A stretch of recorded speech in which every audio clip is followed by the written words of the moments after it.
Lae International Hotel was originally called back in the 50s, it was built by Qantas. And then Qantas handed it over to TAA, which was an Australian airline company. And they ran the place here as TAA Lodge. And then at that time, Lae Airstrip and Lae was putting out the most air traffic movements in the southern hemisphere. Lae Airport was doing more movements than anyone else in the southern hemisphere, and we used to do 1,600 meals a day that'd go out on the planes. But this is when Wafi and when Wow and Balalo was sort of the business centre of the city. But then at independence, all of the Australian administration, all of the assets of the Australian administration was handed over to the government of Papua New Guinea. So therefore, Brian Gray, as managing director of Air Niugini, said, well, I'm not running hotels, I'm running an airline company, so he put the TAA Lodge on the market. It was Air Niugini Lodge then.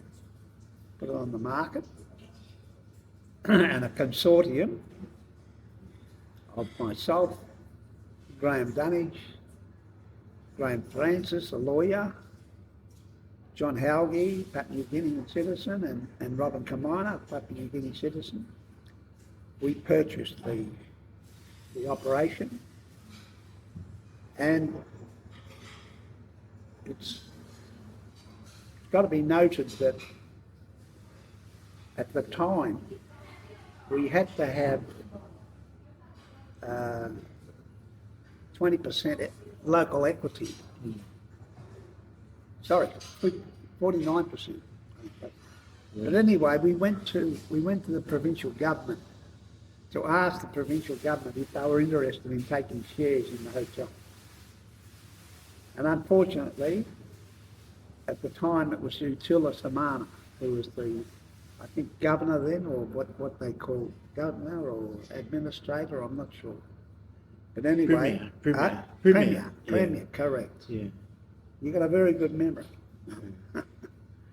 So John Haugie and Robin Kumaina got upset with him because he wouldn't see us. He kept sitting in his office and leaving us outside to where they tell the secretary, go and tell him that we're waiting, we're sick of waiting. And he then, with the secretary ringing, he was getting frustrated too. And he barged out of the office. You bastards, buddy. And I was on the phone talking to my staff, office, about, it was a Friday, about wages. And he come and he knocked the phone out of my hand. Get out of my office, buddy. You know. All of you, get out of my office. So that was it. Otherwise, the Morobe Provincial Government would have had shares in Lae International. It was only Samana's bloody antics that I said, okay.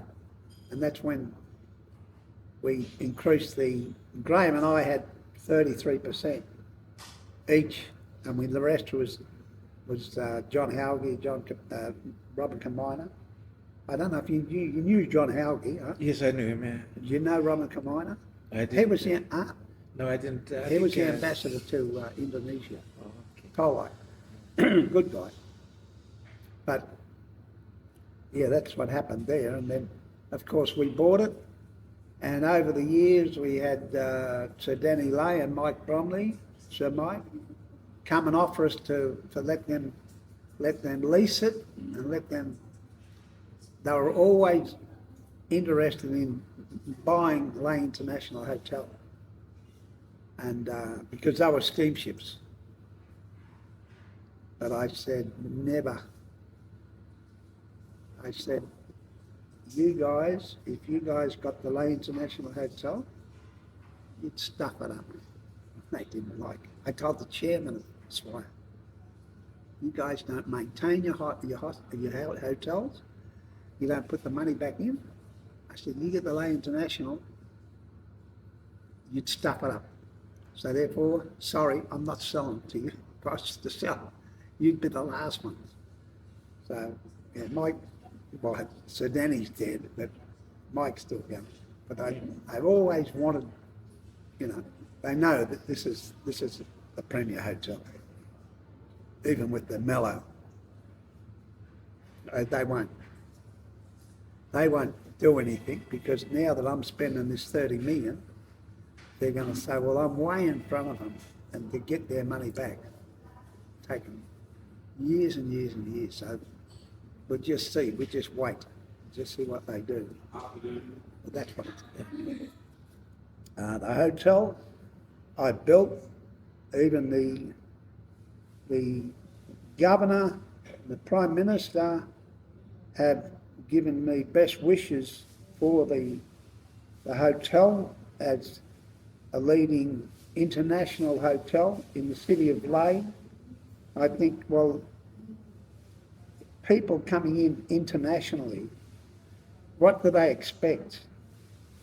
I've had times where I've had different personalities, like Ray Warren, the famous rugby league caller, come to Lae, and you're picking them up at Nadzab, and you're driving on a terrible road, terrible conditions, and then they're saying, oh my God, what have we got to expect when we get to Lae? But then you get to Lae, and then they get out of the car, get out of the vehicle, you open the front doors of the Lae International Hotel, and they stand there amazed. They can't believe that such a building, such an institution is in the city like Lae. Because I've wanted it to be an international, where anybody in the world, we can say, we're as good as anyone else in the world. We've got the right people, the people serving them, and our staff. I make sure our staff are always complimenting overseas people, and they're learning. Some of the staff are, they're only 19, 20, 21-year-old girls or boys, and they can mix with international people, and it broadens their value of life. They feel vibrant, they feel they've got a future. And that's what I think of. They've all got that makeup to be serving in an international hotel, probably a 4.5 star, maybe 5 star, I don't know, but it is a pleasure for me to welcome anybody into the hotel with our local furniture, which is built out of my joinery shops, manufactured by our own people, and they can enjoy themselves walking around the hotel. It's not a concrete jungle where it's a high-rise building with lift in it, and rooms that all stacked together. But here you can walk around the gardens, walk around the establishments, and it just gives you a better feeling for where you are. It's not a resort. We're not classed as a resort, but it's unique. Lae International is unique to where we have so many different things that other hotels don't have, and I'm proud of all of that.